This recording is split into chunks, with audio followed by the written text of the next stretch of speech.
Even ہندوؤں کی کتابوں سے ڈاکٹر ذاکر نائک نے جو کلکی پرانا ہے اس سے ریفرنس دیا تھا کہ وہاں پہ بھی موجود ہے کہ بہار کے مہینے کے دوسرے عشرے کی دوسری تاریخ کو آخری کلکی جو ہے وہ پیدا ہوئے. تو as far as books are concerned اہل سنت اور اہل تشیع کی جو کتابیں ہیں نا وہ 12 ربیع الاول ہی بتاتی ہیں. لہٰذا اس تاریخ کے حوالے سے کوئی جھگڑا کرنے کی ضرورت نہیں ہے. کسی بھی صورت ربیع الاول میں جو 12 کی ڈیٹ آ رہی ہے وہ منڈے والے دن نہیں بنتی، جبکہ بخاری مسلم میں ثابت ہے کہ حضور کی ڈیتھ ہوئی ہے منڈے والے دن. تو منڈے کے دن 12 ربیع الاول آتی نہیں ہے، چاہے تینوں مہینوں کو کسی بھی اعتبار سے رکھ. پیدائش منڈے، ہجرت منڈے، وفات منڈے اور نزول قرآن منڈے. اور آپ جشن قرآن اور جشن میلاد سال کے بعد نہیں سر، ہر ویک منایا کرتے تھے منڈے کا روزہ رکھ. تو ہم معصومانہ سوال جب ان سے کرتے ہیں کہ بتائیں کہ جب مولا علی کوفہ شفٹ ہو گئے، دارالخلافہ انہوں نے کوفہ شفٹ کر دیا، اور مولا علی وہ ہیں کہ جو 3 خلفاء کے ساتھ نائب کی حیثیت سے رہے اور چوتھے نمبر پہ خود خلیفہ بنے. کوئی حدیث کوئی چھپی رہ گئی تھی تو ان تک تو پہنچ گئی. تو جو 5 سال کوفے میں مولا علی رہے، تو وہ جو 5 سال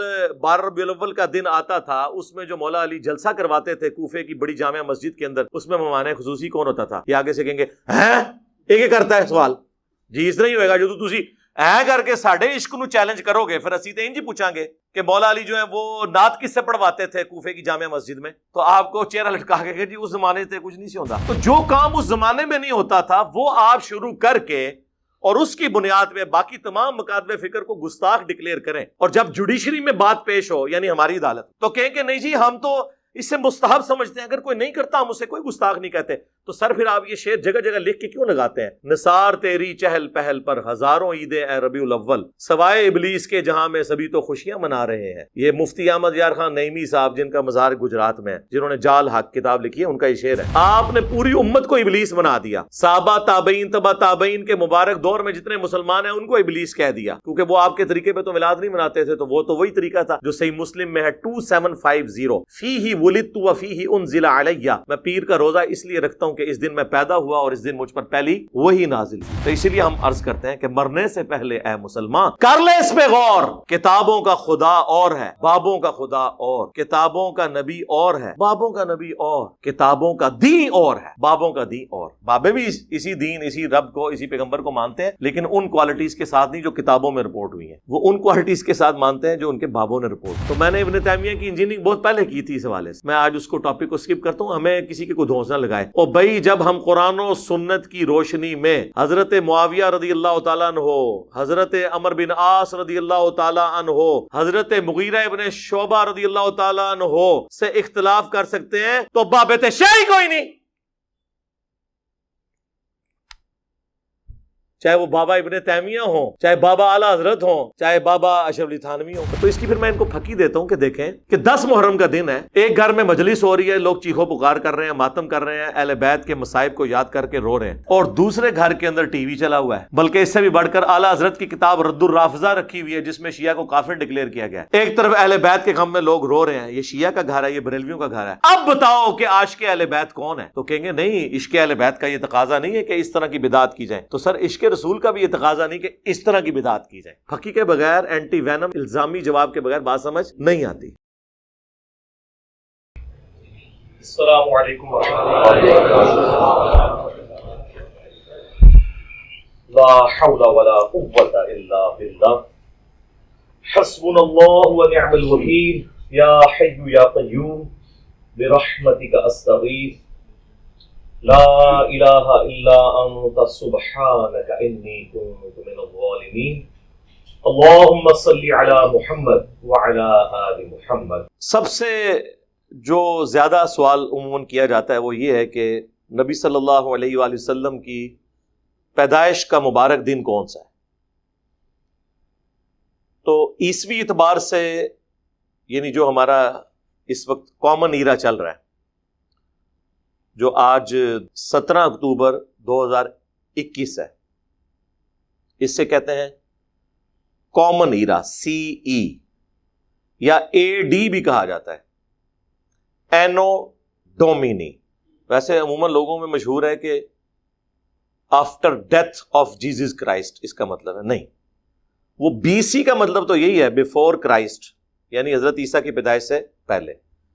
لیکن AD کا مطلب یہ نہیں ہے after death of Jesus Christ, حضرت عیسیٰ علیہ السلام کو تو زندہ اٹھایا گیا، ٹھیک ہے کرسچنز کا عقیدہ ہے، لیکن یہ اینو ڈومینی ایک لیٹن ورڈ ہے جس کا مطلب ہے ایئر آف دا لارڈ، ہمارے آقا کا سال، جس سال ہمارے آقا پیدا ہوئے. تو یہ اے ڈی جو ٹرمنالوجی ہے اسے پروموٹ کرنا چاہیے، اس کا تعلق ایک پیغمبر کے ساتھ ہے. لیکن آپ دیکھیں چونکہ اکثریت کرسچینٹی میں اب ایتھیسٹ اور سیکولر ہو چکے ہیں، انہوں نے اس کی جگہ اب نیا ورڈ شروع کر دیا، اگرچہ اسے اتنی پذیرائی نہیں ملی، لیکن وہ یوز وہ یہی کرتے ہیں. اب آپ دیکھیں ان کی خبروں میں CE کامن ایرا، یعنی پیغمبر کا کانسیپٹ ہی ختم ہو جائے.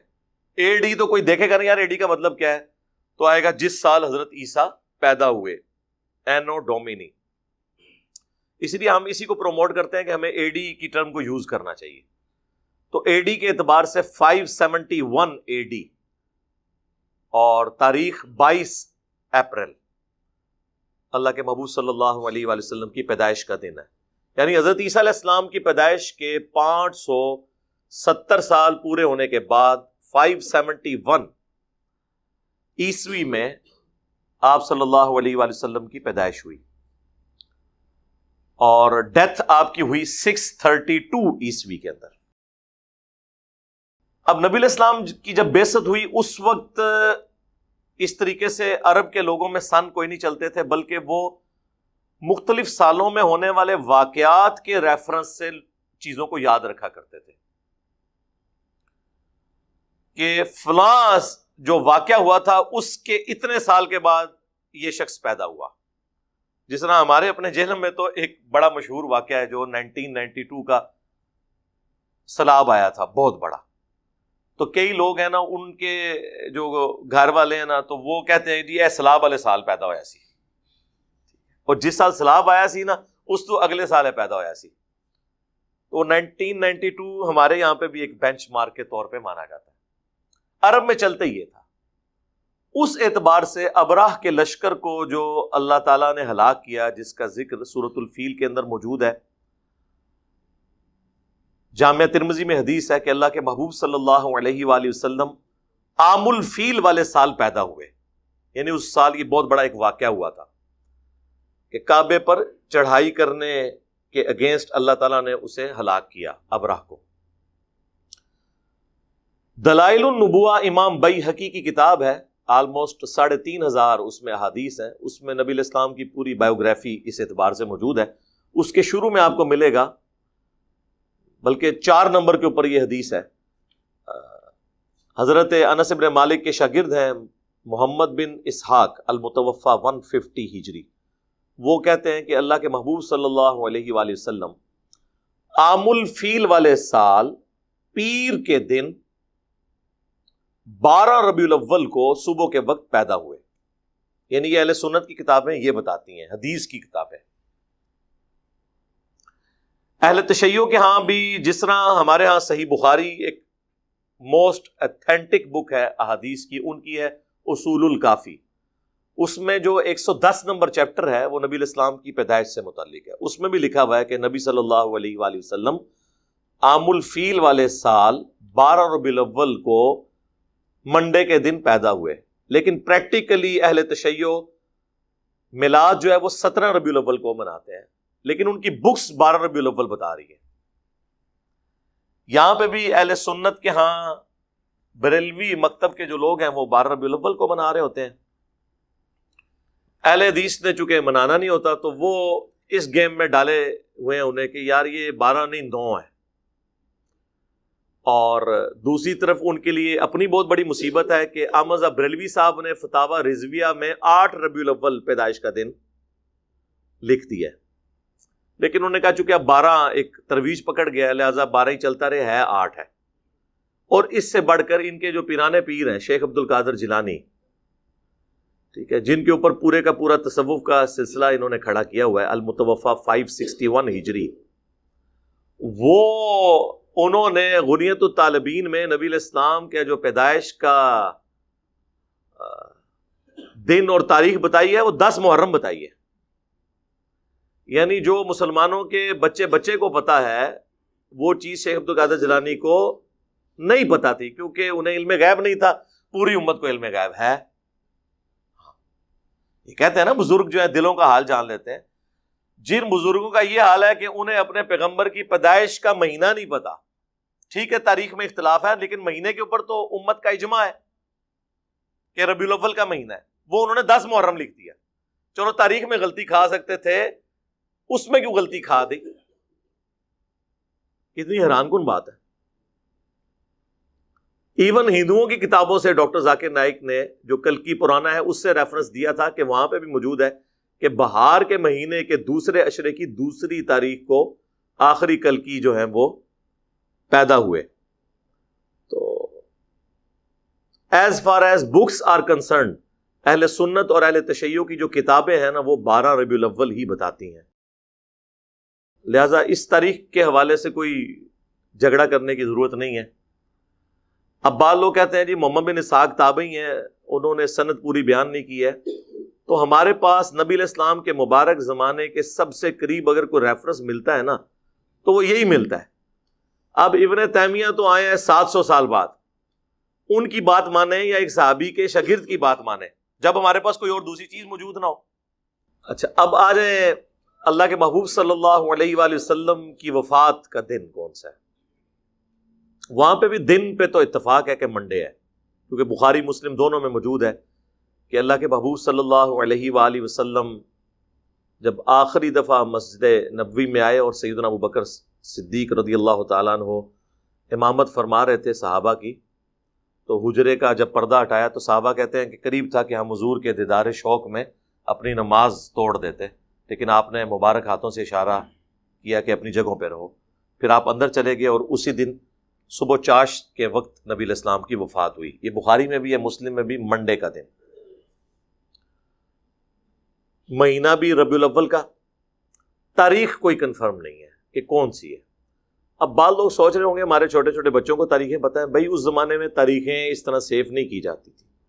اگر آپ کو یقین نہ آئے تو آپ کے گھر کوئی بڑا بوڑھا موجود ہے نا, اس سے ذرا اس کی تاریخ پیدائش پوچھ لیں تو اندازے سے اس زمانے میں شناختی کارڈ پہ بھی اکثر لوگوں کی اندازے سے لکھی ہوئی ہیں. کئی لوگوں کو تو پتہ ہی نہیں ہے. اگر آج سے 100 سال پہلے یہ حال تھا تو 1400 سال پہلے کیا صورتحال ہوگی. باقی ہم جو لکھتے ہیں یہ اندازے ہی ہوتے ہیں نا, ان زمانوں میں اس طرح عرب کے اندر کلچر نہیں تھا. البتہ دنوں کا اعتبار ہوتا تھا کہ منڈے کے دن, جس طرح آپ کو دلائل النبوہ میں ملے گا کہ اللہ کے محبوب صلی اللہ علیہ وآلہ وسلم منڈے کو پیدا ہوئے, منڈے والے دن آپ نے ہجرت فرمائی, منڈے والے دن آپ کی ڈیتھ ہوئی. تو منڈے کے دن کی بڑی اہمیت ہے اس اعتبار سے. لیکن تاریخیں اس طرح رپورٹ نہیں ہوئی ہیں. البتہ سب کانٹیننٹ میں اہل حدیث حضرات نے اور دیوبند نے مل جل کے بریلویوں کو قابو کرنے کے لیے مشہور کر دیا کہ یہ 12 ربیع الاول نبی علیہ السلام کی وفات کا دن ہے, تاکہ یہ منانا چھوڑ دیں. بھئی وہ تو وفات کے دن پہلے ہی عرس کی شکل میں کتنے بزرگوں کے منا رہے ہیں, اس سے تو انہوں نے باز نہیں آنا تھا. تو یہ تو انفیئر مینز والی بات ہوئی نا. انہوں نے کہا نہیں 9 ہے, انہوں نے کہا ٹھیک ہے آپ 9 کو منا لیں, ہم 12 کو منائیں گے. تو اس طرح تو مسئلہ حل نہیں ہوگا. تو اس حوالے سے جب میں خود بریلوی تھا نا, 2001 کی بات ہے, اس زمانے میں نے ایک ریسرچ پیپر لکھا تھا, وہ آج بھی میری ویب سائٹ کے اوپر رکھا ہوا ہے ahlsunnatpak.com پہ, کہ 12 ربیع الاول اللہ کے محبوب صلی اللہ علیہ وآلہ وسلم کا یوم وفات نہیں ہے. وہ آج تک رکھا ہے. بعض لوگ کہتے ہیں کیوں رکھا ہوا ہے؟ اس لیے کہ بھئی اس تحقیق کے ساتھ ہم آج تک ایگری کرتے ہیں. یہ تو نہیں ہے کہ بریلویوں کی ساری باتیں غلط ہیں اور دیوبند کی ساری باتیں غلط ہیں اور اہل حدیث کی ساری باتیں غلط ہیں اور اہل تشیع کی ساری باتیں غلط ہیں. اب تو آپ لوگوں کو پتہ چلا ہے کہ شیعہ کی کئی باتیں صحیح نکل آئی ہیں, تو باقی فرقوں کی بھی ٹھیک نکل آتی ہیں. تو اس میں نے بخاری مسلم سے ثابت کیا تھا, صحیح بخاری اور صحیح مسلم دونوں میں یہ حدیث موجود ہے جو میں نے بیان کی. نبی علیہ السلام کی وفات کا دن منڈے, مہینہ ہو گیا چلیں ربیع الاول, اور سن بھی سب کو پتہ ہے 11 ہجری ہے. اور بخاری اور مسلم میں یہ حدیث ہے کہ اللہ کے محبوب صلی اللہ علیہ وآلہ وسلم نے جو زندگی میں ایک حج کیا, وہ حج آپ نے کیا 10 ہجری کے اندر. اور جب آپ نے حج کیا تھا اس دن یوم عرفہ، صحیح بخاری اور مسلم میں آتا ہے کہ وہ جمعے کے دن تھا، یعنی 9 ذوالحجہ یوم عرفہ میدان عرفات والا، وہ نبی علیہ السلام نے جس سال حج کیا 10 ہجری میں وہ جمعے کے دن آیا تھا۔ تو ذوالحجہ کے بعد اگلا مہینہ کون سا؟ محرم، پھر سفر، اور پھر ربیع الاول، اور ربیع الاول میں آپ کی ڈیتھ ہو گئی۔ اب یہ بیچ میں جو 3 مہینے انوالو ہو رہے ہیں نا، ذوالحجہ، محرم اور سفر، یہ تینوں مہینے آپ 30 کے رکھ لیں، حالانکہ 3 30 کے نہیں ہوتے، تینوں 29 کے رکھ لیں، 2 29 1 30 یا 2 30 1 29، یہ 4 پاسبلٹیز بنتی ہیں۔ کسی بھی صورت ربیع الاول میں جو 12 کی ڈیٹ آ رہی ہے وہ منڈے والے دن نہیں بنتی، جبکہ بخاری مسلم میں ثابت ہے کہ حضور کی ڈیتھ ہوئی ہے منڈے والے دن۔ تو منڈے کے دن 12 ربیع الاول آتی نہیں ہے، چاہے تینوں مہینوں کو کسی بھی اعتبار سے رکھتے ہیں۔ تو یہ دونوں طرف کانسٹرینٹ موجود ہے۔ 10 ہجری میں 9 ذوالحجہ جمعے کے دن آئی اور ادھر وفات ہوئی منڈے کے دن، تو آپ کیلکولیشن شروع کرتے ہیں۔ تو وہ سارے ٹیبل میں نے بنائے، وہ ٹیبل مختلف علماء کے پاس گئے، سب لوگ جو ہے نا، سب سے زیادہ تو علمی اپنے آپ کو اہل حدیث سمجھتے ہیں، وہ بھی فیل ہوئے، حتیٰ کہ شیخ زبیر علی صاحب سے جب میری بعد میں ملاقات ہوئی، میں نے کہا شیخ صاحب اس زمانے کا ایک ریسرچ پیپر آپ کو بھی اہل حدیثوں نے بھجوایا تھا، تو آپ نے جواب کیوں نہیں دیا؟ کہتے ہیں جواب کہاں سے دیتا، صحیح لکھا ہوا تھا۔ تو خاموش رہنے میں ہی عافیت تھی۔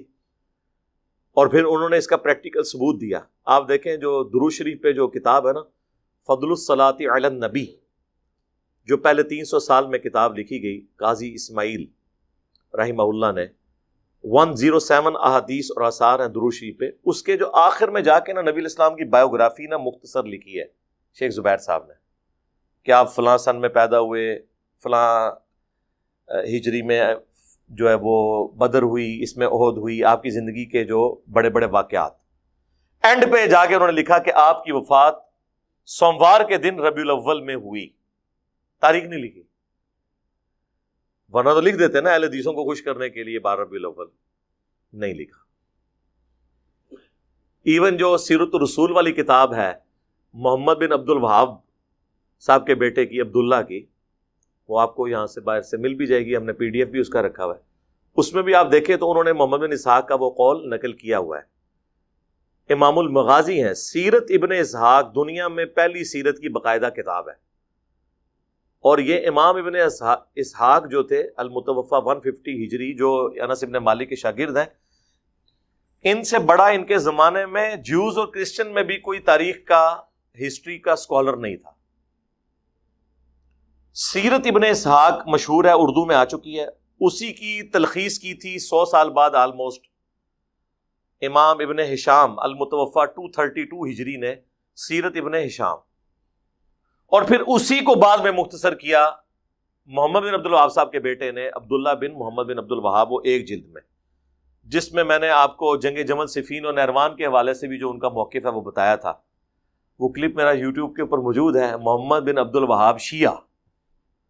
میں نے تو پھر بھی کنٹرول الفاظ میں باتیں کی ہوئی ہیں، انہوں نے تو کھل کے باتیں کی ہیں الحمدللہ۔ اس میں بھی آپ کو یہ ملے گا۔ تو نبی علیہ السلام کی وفات کا دن منڈے، مہینہ ربیع الاول، تاریخ کوئی کنفرم نہیں ہے کہ کون سی تاریخ۔ یہ زیادہ بڑی جو چیزیں پوچھی جاتی ہیں۔ اس کے بعد وہ کہتے ہیں، دیکھیں جی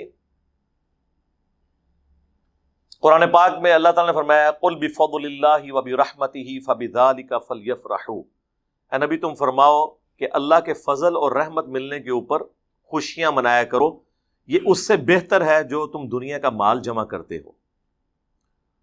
تو وہ کہتے ہیں اس کے تحت نبی علیہ السلام کی پیدائش کے اوپر ہمیں خوشی منانی چاہیے، کیونکہ اللہ تعالیٰ نے سورہ آل عمران میں فرمایا ہے لَقَدْ مَنَّ اللَّهُ عَلَى الْمُؤْمِنِينَ إِذْ بَعَثَ فِيهِمْ رَسُولًا، بے شک اللہ کا احسان ہے مومنین پر کہ انہی میں سے ایک رسول کو مبعوث کیا، جو اللہ کی آیات ان پر تلاوت کرتے ہیں، ان کا تزکیہ کرتے ہیں، اور انہیں کتاب و حکمت کی تعلیم دیتے ہیں، اور اس سے پہلے یہ کھلی گمراہی میں تھے۔ پھر وَمَا أَرْسَلْنَاكَ إِلَّا رَحْمَةً لِّلْعَالَمِينَ، نبی علیہ السلام کو اللہ تعالیٰ نے سارے جہان والوں کے لیے رحمت بنا کر بھیجا۔ تو وہ کہتے ہیں کہ جی دیکھیں، جب اللہ تعالیٰ کہہ رہا ہے کہ میرا فضل اور رحمت ملے، اور ایسا فضل جس پہ اللہ احسان جتا رہا ہے مومنین پر، تو اس کے ملنے پہ خوشی کرنی چاہیے. بالکل ٹھیک ہے. لیکن اگر یہ آپ آیت کا کانٹیکسٹ پڑھیں تو یہ اسپیسیفکلی قرآن کے بارے میں ہے. اسے آپ ایکسٹراپولیٹ کر سکتے ہیں نبی الاسلام کی ذات کے بارے میں بھی، لیکن اس کا سٹارٹ یوں ہوتا ہے، قد جاءتکم موعظۃ من ربکم، بے شک تمہارے پاس تمہارے رب کی طرف سے ایک واضح و نصیحت والی چیز آ گئی، اور ہدایت اور رحمت مومنین کے لیے، یعنی قرآن. اور پھر آتا ہے قل بفضل اللہ وبرحمتہ، یعنی قرآن کے ملنے پر خوشیاں مناؤ. تو جشن قرآن تو کوئی نہیں ہوتا. آج تک آپ نے سنا ہے جشن قرآن سال کے بعد منایا جاتا ہو؟ ہاں، جشن قرآن کی بجائے یہ کہا جاتا ہے قرآن حدیث ڈائریکٹ نہیں پڑھنا، گمراہ ہو جاؤ گے. یہ جشن ہو رہا ہوتا ہے. تو جشن قرآن بھی منائے، جشن میلاد بھی منائے، لیکن اس طریقے پر جو اللہ کے محبوب صلی اللہ علیہ وآلہ وسلم نے تعلیم فرمایا، جو صحیح مسلم میں حدیث ہے 2750، جو مشکات میں بھی موجود ہے نفلی روزوں والے چیپٹر کے اندر. اللہ کے محبوب صلی اللہ علیہ وآلہ وسلم ہر منڈے کا روزہ رکھا کرتے تھے، پیر کے دن. تو صحابہ کرام علیہم رضوان نے پوچھا کہ اے اللہ کے نبی علیہ السلام، آپ یہ روزہ کیوں رکھتے ہیں؟ تو آپ نے فرمایا فیہ ولدت وفیہ انزل علی، اس دن میں پیدا ہوا اور اس دن مجھ پر پہلی دفعہ وحی نازل ہوئی. یعنی وحی کا نزول بھی منڈے کو ہوا. یعنی منڈے کا دن اللہ کے محبوب صلی اللہ علیہ وآلہ وسلم کی مبارک زندگی میں بڑا اہم ہے. پیدائش منڈے، ہجرت منڈے، وفات منڈے، اور نزول قرآن منڈے. اور آپ جشن قرآن اور جشن میلاد سال کے بعد نہیں سر، ہر ویک منایا کرتے تھے منڈے کا روزہ رکھ کے. ایک اور حدیث بھی ہے صحیح مسلم کی کہ نبی علیہ السلام ہر منڈے اور جمعرات کو روزہ رکھتے تھے، اور فرمایا کہ ان 2 دنوں میں اللہ کے حضور نامہ اعمال پیش ہوتے ہیں. میری خواہش ہے کہ میرا نامہ اعمال جب اللہ کے حضور پیش ہو تو میں روزے کی حالت سے ہوں. وہ الگ سے حدیث ہے، اور یہ منڈے کے حوالے سے الگ سے حدیث موجود ہے. تو جشن میلاد منانے کا طریقہ بتا دیا. بعض لوگ کہتے ہیں جی ہم اس پر قیاس کرتے ہوئے 12 ربیع الاول کا روزہ رکھ لیں، جس طرح ہمارے یہ دعوت اسلامی والے جن کی پہلے سبز پکڑی تھی اور اب سفید ہو گئی ہے. تو یہ لوگ 12 ربیع الاول کو روزہ رکھتے ہیں باقاعدہ طور پہ نا، اور قیاس کرتے ہیں. اب یہ قیاس بڑی دور کا ہے، ہم فتویٰ کو نہیں لگاتے، لیکن کم از کم باقیوں سے یہ بہتر ہے. باقی جو ایکٹیویٹیز پرفارم کر رہے ہیں نا، یہ آپ کو جو ڈول ڈمکے نظر آتے ہیں، عجیب و غریب قسم کی حرکات کرتے ہوئے لوگ، وہ دعوت اسلامی کے لوگ نہیں ہوتے. ایٹ لیسٹ ان کے اندر اتنا ہے کہ انہوں نے ایک خاص لمٹ کو کراس نہیں کرنا. تو وہ ایون آپ دیکھیں اتنی گرمیوں میں بھی ربیع الاول آیا ہوتا ہے، کئی بیچارے بے ہوش بھی ہو جاتے ہیں، روزہ رکھا ہوتا ہے انہوں نے، جلوس میں بھی وہ جا رہے ہوتے ہیں.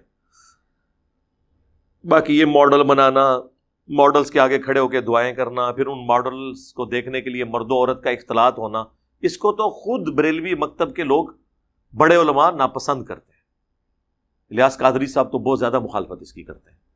لیکن چونکہ اب یہ کلچر ہے، بن چکا ہے، اب اس کے اوپر آپ کوئی قدغن لگانا بڑا مشکل کام ہے. تو وہ 12 ربیع الاول کا روزہ رکھتے ہیں، ان کو بھی میں کہتا ہوں بجائے 12 ربیع الاول کا روزہ رکھنے کے آپ منڈے کا روزہ رکھیں. آج 10 ربیع الاول ہے، کل 11 ربیع الاول منڈے کے دن آ رہی ہے، تو آپ منڈے کا روزہ رکھیں.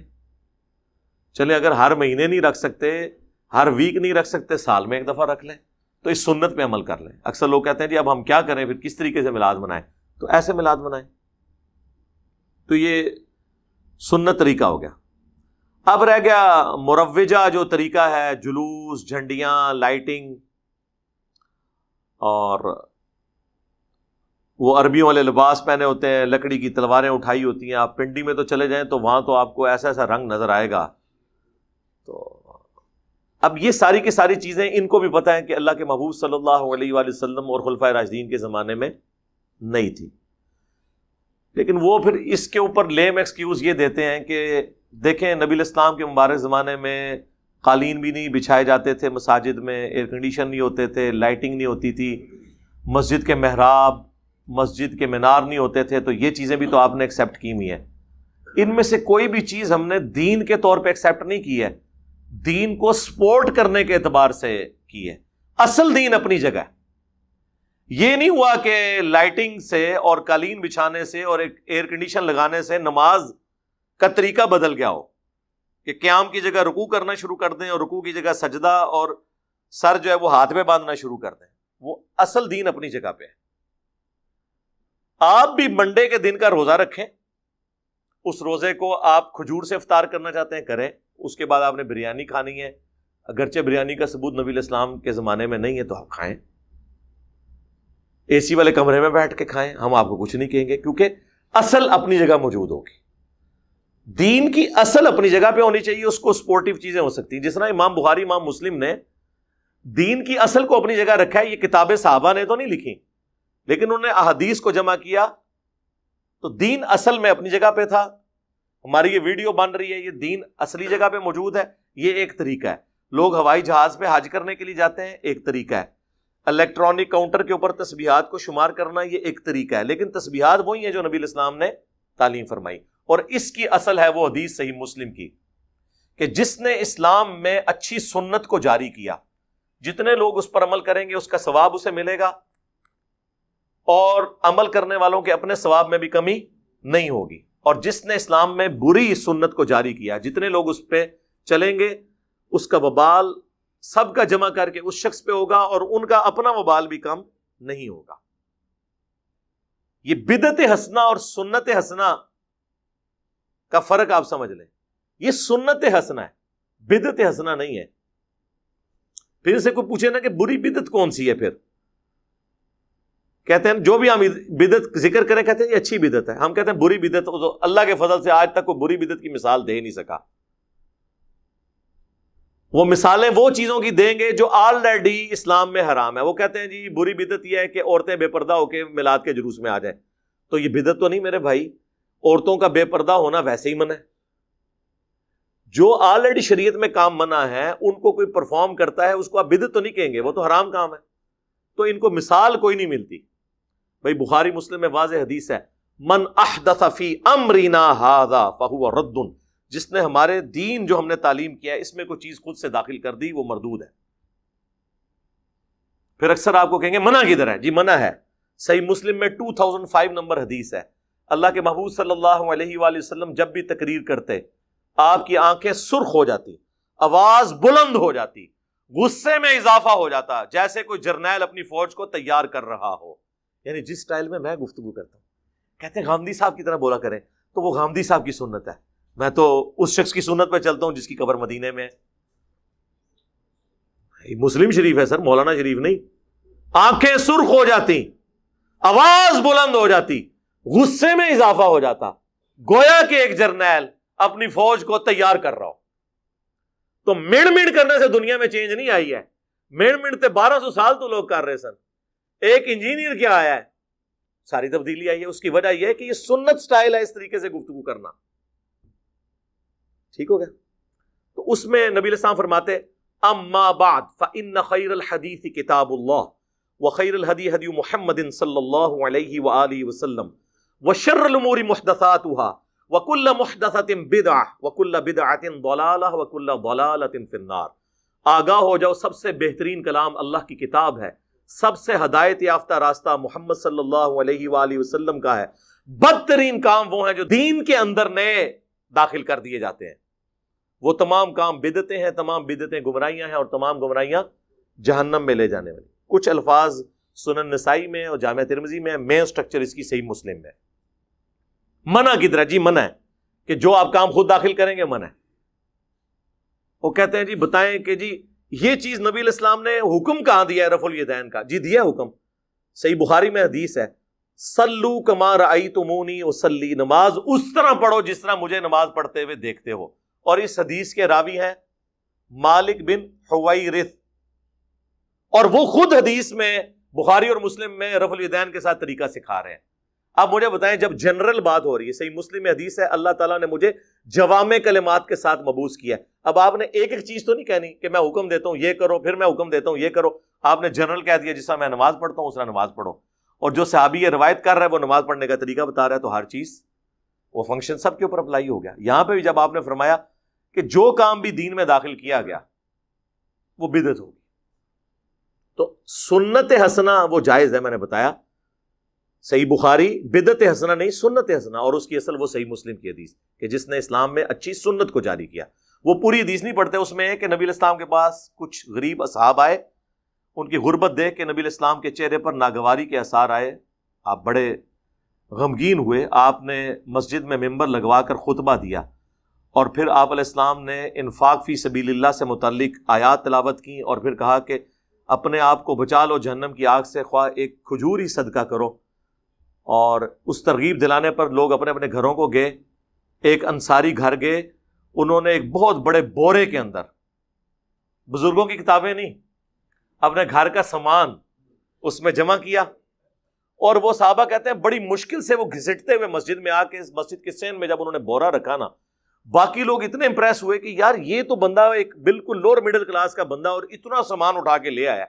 تو سب کو ہمت ہوئی، سب اپنے گھروں میں گئے، حتیٰ کہ صحیح مسلم کے الفاظ ہیں نبی علیہ السلام کا مبارک چہرہ جو ہے وہ سونے کی طرح اور سورج کی طرح چمکنا شروع ہو گیا خوشی سے، جو تھوڑی دیر پہلے اتنی ناگواری تھی کہ یار یہ لوگ اتنا انفاق کر رہے ہیں. وہاں پھر آپ نے فرمایا جس نے اسلام میں اچھا طریقہ جاری کیا، یعنی کس نے؟ اس انصاری صحابی نے جو بارش کا پہلا قطرہ بنا. لہذا امام مالک بارش کا پہلا قطرہ بنے کہ انہوں نے الموطا امام مالک ایک باقاعدہ حدیث کی کتاب لکھی. شاہ ولی اللہ دہلوی بارش کا پہلا قطرہ بنے کہ انہوں نے قرآن کو ٹرانسلیٹ کیا فارسی زبان کے اندر. تو اس طریقے سے جو بھی اپنے اپنے زمانے میں یہ کام کرتا ہے اس کے لیے وہ اجر ہے. تو یہ دو چیزوں کو مکس کر دیتے ہیں. بدعت حسنہ اور چیز ہے، سنت حسنہ اور چیز ہے. تو بدعت حسنہ کوئی چیز نہیں ہوتی ہے، بدعت ہی ہوتی ہے. حسنہ اور سیئہ کا فرق سنت کے اعتبار سے، طریقے کے اعتبار سے.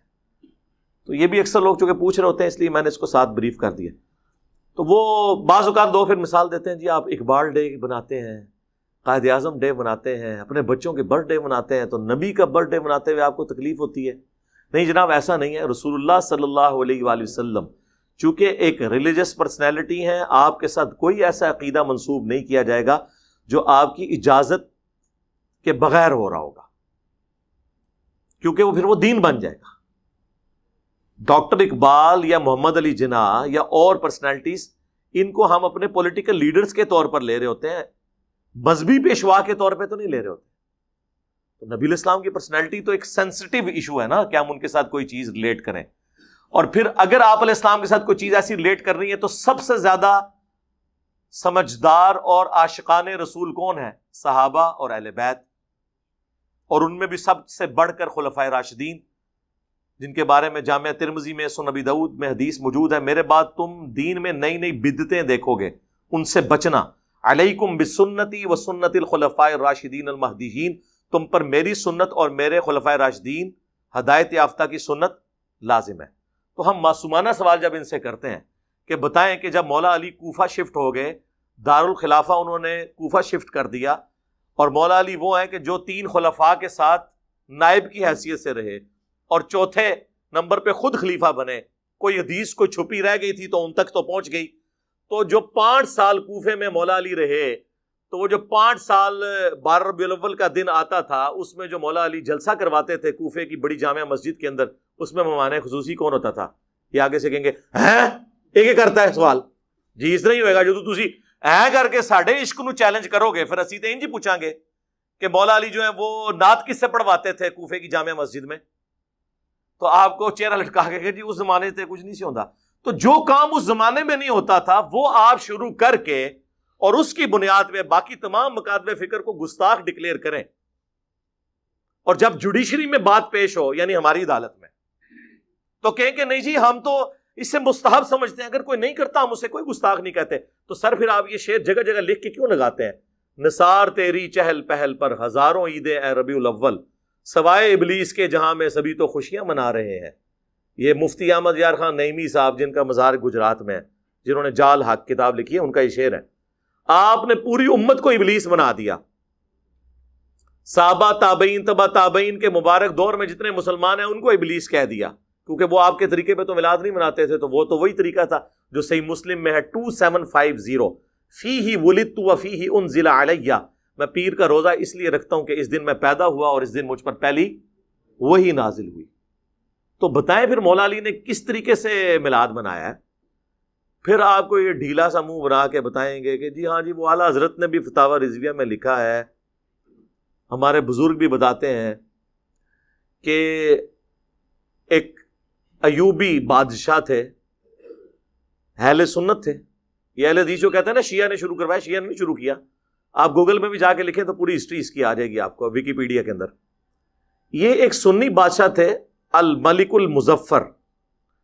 ایوبی سلطنت جو چلی تھی نا، اب تو ارطغرل ڈرامے میں آپ کو پتہ چل گیا ہوگا ایوبی اور عثمانی وہ والے فرق وہ بھی اس میں بتا رہے ہیں. ایوبی سلطنت کے یہ ایک تھے بادشاہ، 630 ہجری میں فوت ہوئے ہیں اور عیسوی اعتبار سے 1033 عیسوی. آج چل رہا ہے یہ 2021، تو آلموسٹ آپ سمجھ لیں 1000 سال پہلے کی بات ہے. تو انہوں نے 604 ہجری کے اندر پہلی دفعہ ان کو کسی نے، ظاہر ہے جی جب آپ کو کرنے کو کوئی کام نہ ہو تو پھر کوئی نہ کچھ چیز سوچتی ہے، تو انہوں نے 12 ربیع الاول کے دن علماء کو جمع کیا اور محفل نعت اور وہ جو صوفیاء کا وہ طریقہ ارطغرل ڈرامے میں آپ دیکھ رہے ہیں، وہ ناچ کود کے جو وہ ذکر کرتے ہیں وہ، اور جناب کھانے اور پکوان بڑے پکوا کے تو علماء کا اکرام مسلم کیا. تو ظاہر اب علماء نے کہا کہ لو جی سال بعد یہ بھی روٹی ہماری کھل گئی. تو ان میں سے ایک مولوی نے ایک کتاب لکھ دی میلاد کے ثبوت پہ، یعنی کام وہ اس زمانے میں شروع ہوا اور اس میں ثبوت پہ آ گئی. اچھا اب وہ شروع ہو گیا، ظاہر ہے اس زمانے میں تو نیا کام تھا، لوگ مخالفت کرتے تھے، لیکن آج تو 1000 سال پرانا ہو چکا ہے. تو یہ کہتے ہیں پرانے بزرگوں کو انجینئر برا کہتا ہے. میں پرانوں کو نہیں برا کہتا، میں درمیانوں کو کہتا ہوں. آج سے 1000 سال پہلے پرانا کیسے ہو گیا؟ 1000 سال بعد تو میں بھی پرانا ہو جاؤں گا. درمیانے ہیں. پرانے وہ ہیں جو صحابہ، تابعین، تبع تابعین، اہل بیت، وہ پہلے 300 سال جو بخاری مسلم میں حدیث ہے سب سے بہتر زمانہ میرا، پھر صحابہ کا، پھر تابعین کا، پھر تبع تابعین کا. اس کے بعد جھوٹے لوگ پیدا ہوں گے جو جھوٹی گواہیاں دیں گے، امانت میں خیانت کریں گے اور موٹاپے کو پسند کریں گے. کپڑے ان کے سنت کے مطابق ہوں گے، پیٹ منافقین والا ہوگا. جی سورہ محمد میں آیا یہ ایسے کھاتے ہیں جس طرح جانور کھاتے ہیں، اور سورۃ المنافقون میں آیا نبی ان کے جسموں کو دیکھو تمہیں تعجب میں ڈال دے.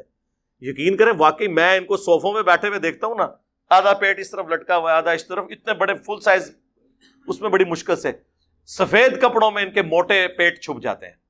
کسی کو بیماری ہو علیحدہ بات ہے، لیکن سارے تو نہیں بیمار ہو گئے. یار تارج میر صاحب بھی ہیں نا، ان کا تو پیٹ نہیں نکلا ہوا.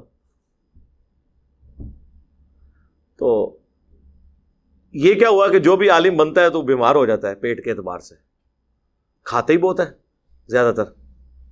تو وہ روٹی روزی ان کی کھل گئی اور وہ پھر سلسلہ ایسا شروع ہوا.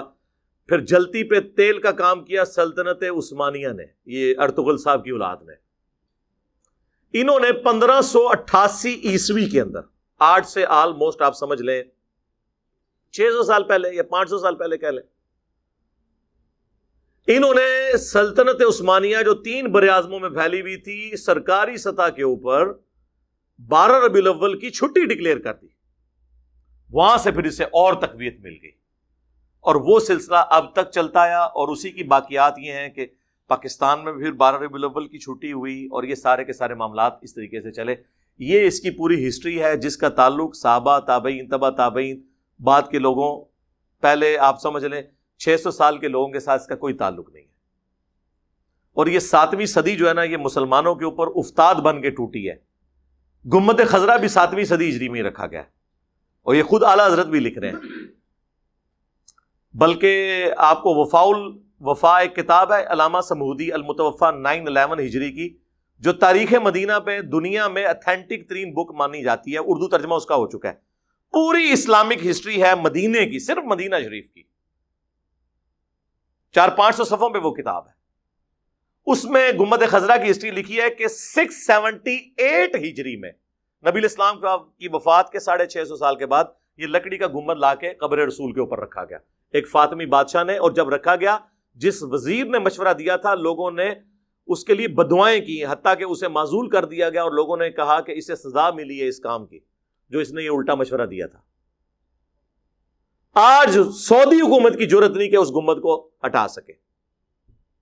شیخ البانی آخری وقت تک سعودی حکومت کے خلاف رہے اس مسئلے میں. شیخ البانی کو انہوں نے سعودیہ سے نکال دیا. انہوں نے کہا یار یہ تم نے کیا جواز پرووائڈ کیا ہوا ہے. لوگ کہتے ہیں جی آپ گنبد ہٹا دیں گے تو قبر مبارک ننگی ہو جائے گی. نعوذ باللہ. قبر مبارک تو حجرے سیدہ عائشہ میں ہے سلام اللہ علیہا, وہ ننگی نہیں ہوگی نا, وہ پہلے ننگی تھی. گنبد ہٹانے سے کوئی فرق نہیں پڑنا. لیکن پوری دنیا میں جواز اس کو بنایا ہوا انہوں نے, اس چیز کو جو 650 سال کے بعد ہوئی ہے. صحابہ کرام سونے کا گنبد رکھ دیتے, لیکن صحیح مسلم کی حدیث, میں تمہیں منع کرتا ہوں قبروں پہ عمارتیں مت بناؤ, قبروں کو پکا مت کرو, اور قبروں پہ مت بیٹھو, نہ مجاور بن کے بیٹھنا نہ فزیکلی بیٹھنا. ورنہ صحابہ کے دور میں قبۃ الصخرہ, ڈوم آف دا راک, یروشلم میں اس چٹان پہ جس چٹان سے نبی الاسلام معراج کے لیے تشریف لے گئے, عبد الملک بن مروان کے دور میں,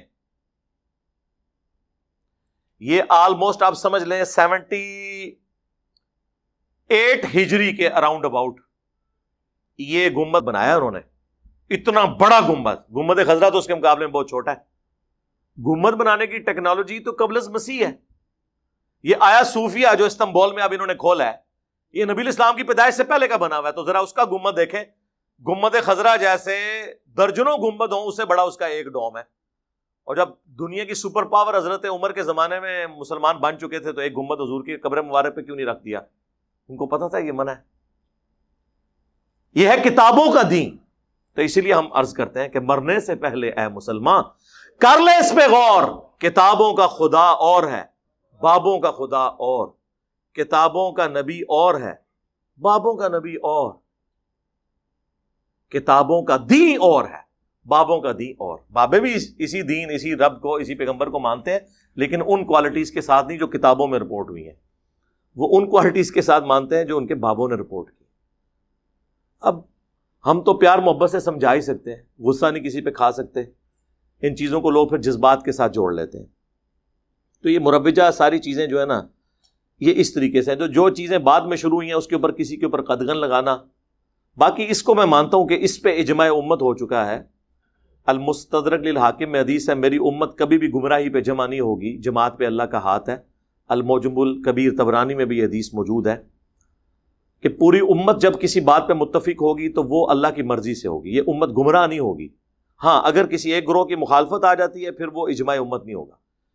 یہاں تک اجماع ہو چکا ہے کہ ربیع الاول کے مہینے میں نبی الاسلام سے متعلق پوری دنیا کے اندر سیمینارز, پروگرام کیے جاتے ہیں. ایون وہ آپ دیکھیں یہاں پہ اہل حدیث بھی امام الانبیاء کانفرنس کر رہے ہیں, دیوبندی سیرت النبی کانفرنس کر رہے ہیں, بریلوی میلاد مصطفیٰ کانفرنس کر رہے ہیں, اہل تشیع بھی کر رہے ہیں. پروگرام نبی الاسلام کی سیرت کو, آپ کی صورت کو, آپ کے معجزات کو ذکر کرنا, آپ علیہ السلام کی شخصیت کی کوالٹیز کو ذکر کرنا. اس مہینے کے اندر جمعے کے خطبوں میں تمام مکاتب فکر کے لوگ یہ ساری چیزیں کرتے ہیں.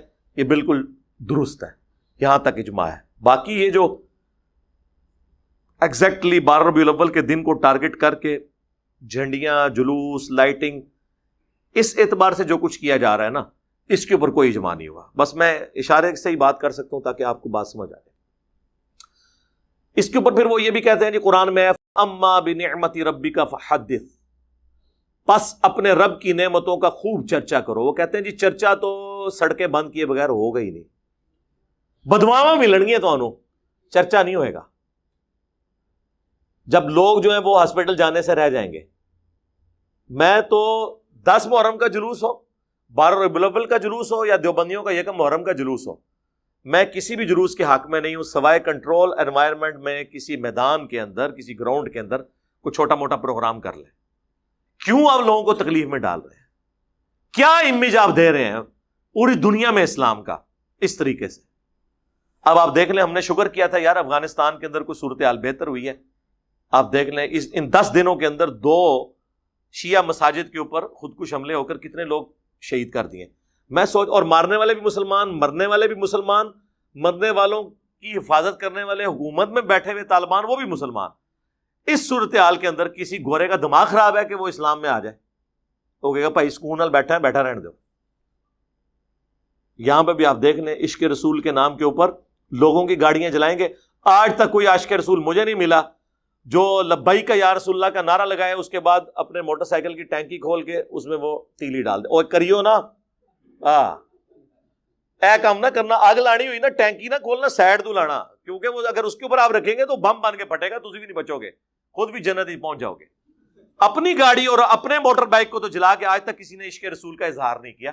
لوگوں کی گاڑیاں, اے ٹی ایم مشینیں توڑ کے اس سے عشق رسول کا اظہار کر رہے ہیں.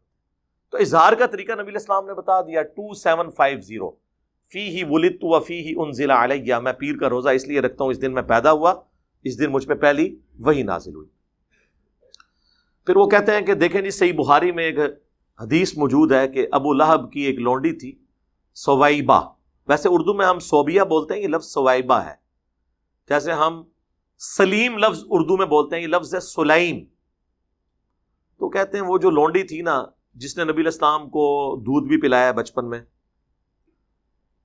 تو صحیح بخاری میں آتا ہے کہ ابو لہب کے مرنے کے بعد اس کے خاندان والوں میں سے کسی نے خواب میں دیکھا کہ تیری کیا حالت ہے. تو وہ کہنے لگا کہ میں بڑی تکلیف میں ہوں, البتہ جب منڈے کا دن آتا ہے نا تو مجھے اپنی اس انگلی کے ذریعے مشروب پلایا جاتا ہے, کیونکہ اس انگلی سے میں نے اپنی لونڈی کو آزاد کیا تھا سویبہ کو نبی علیہ السلام کی پیدائش کی خوشی میں, اور اس کا بینیفٹ مجھے مرنے کے بعد ملتا ہے. یہ خواب امام بخاری نے نقل کیا.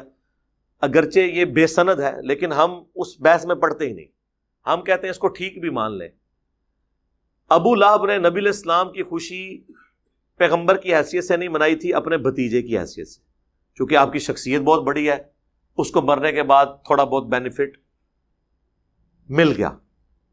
لیکن کیا اس حدیث کی بنیاد پہ صحابہ کرام, خلفائے راشدین, خود نبی علیہ السلام, کیا آپ ہر سال اپنی پیدائش کے دن لونڈیاں آزاد کرتے تھے, یا لنگر پکوا کے تقسیم کرتے تھے, یا جلوس یا جھنڈے کرتے تھے؟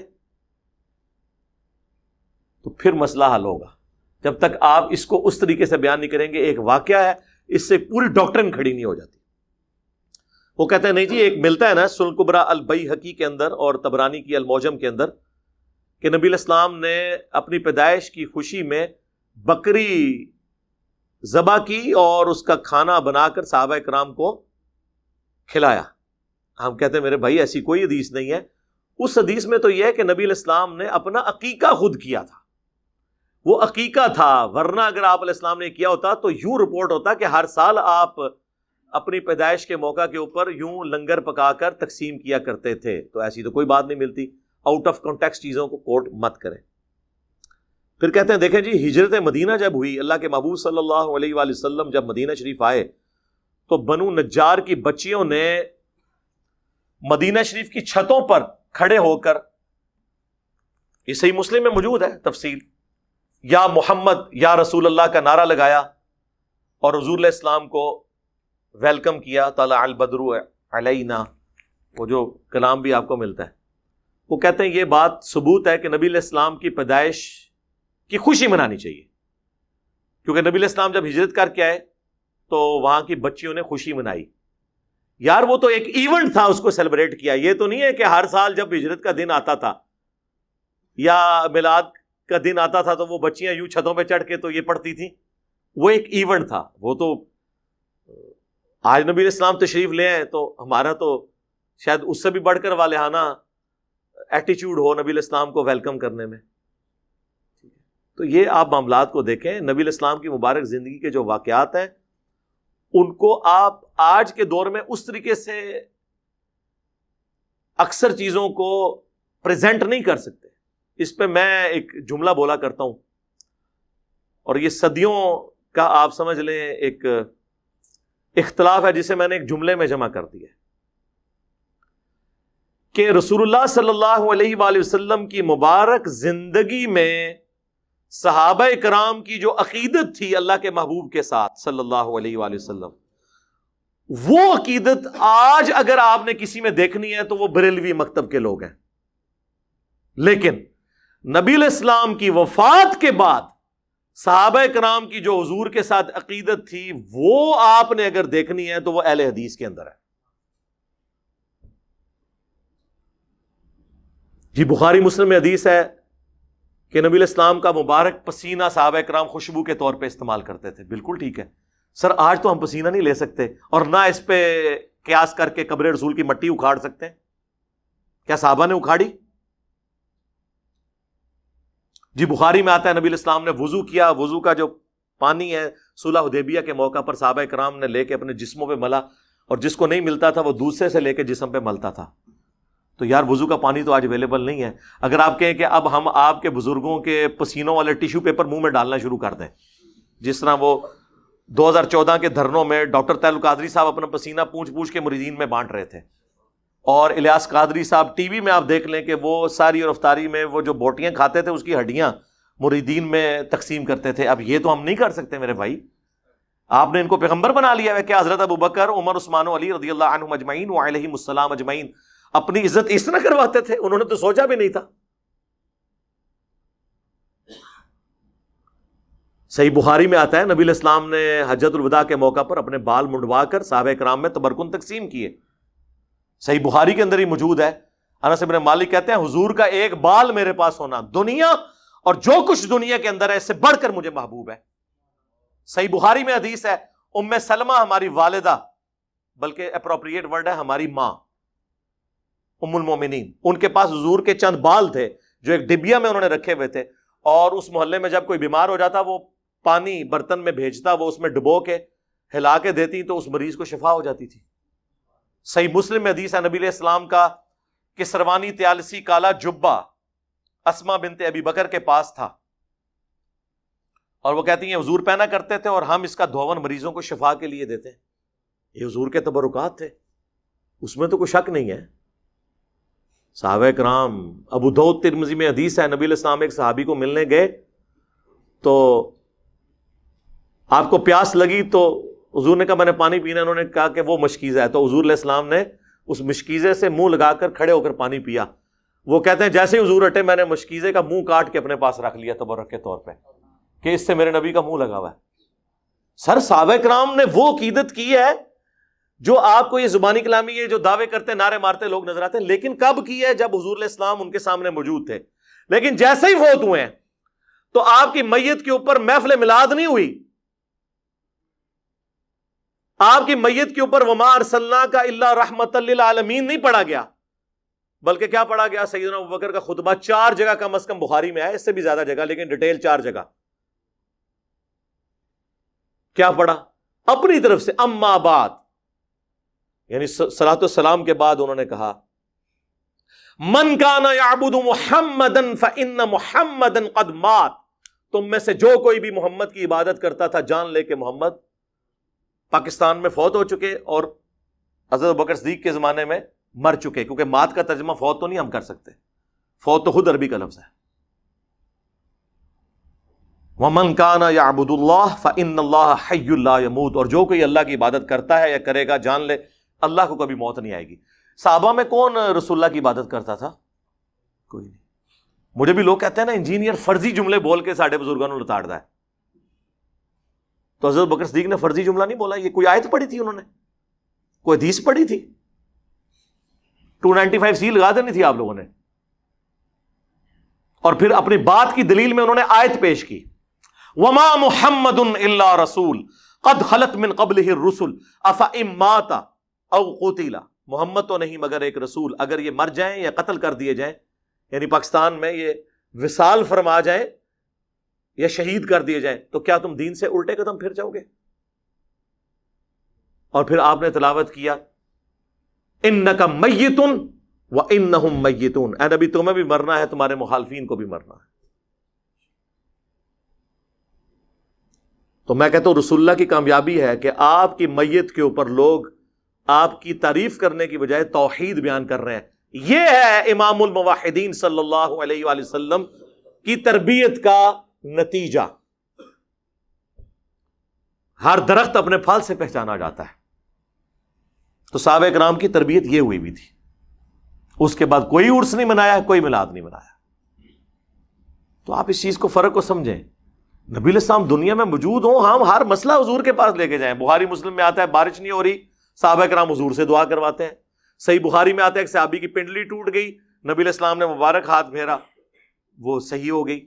بخاری مسلم میں آتا ہے کہ نبی علیہ السلام صلح حدیبیہ کے موقع پر جب پانی نہیں تھا، آپ کو پیالہ جمع کر کے دیا گیا، آپ نے مبارک انگلیاں اس میں داخل کی، 1500 صحابہ نے وضو کیا، اپنے جانوروں کو پلا لیا، تب بھی بچ گیا. اور جابر بن عبداللہ کہتے ہیں ہم 1,00,000 بھی ہوتے نا، پانی اس سے بھی زیادہ تھا. حضور کا معجزہ ظاہر ہوا. تو آج اگر حضور موجود ہو ہم، اور یہ میرا اپنا عقیدہ نہیں ہے، یہ حضرت عمر کا عقیدہ ہے، 1010 نمبر حدیث صحیح بخاری میں، انا کننا نتوسل الیک بنبینا صلی اللہ علیہ وآلہ وسلم، اے اللہ پہلے ہم تیرے نبی کو تیری بارگاہ میں پیش کیا کرتے تھے توسل کے طور پر، اب ہم تیرے نبی کے چچا کو لے کے آئے ہیں، تو ان کی دعا کی برکت سے بارش نازل فرما، تو بارش نازل ہو جاتی. قبر رسول پہ تو نہیں گئے. حالانکہ صحیح مسلم میں موجود ہے کہ ایک دفعہ سفر کے دوران جب اسی طریقے سے کھانے پینے کا مسئلہ بنا تو سیدنا عمر نے حضور سے کہا یا رسول اللہ آپ کو ہم تھوڑا سا جمع کر دیتے ہیں، آپ اس پہ برکت کی دعا فرمائیں.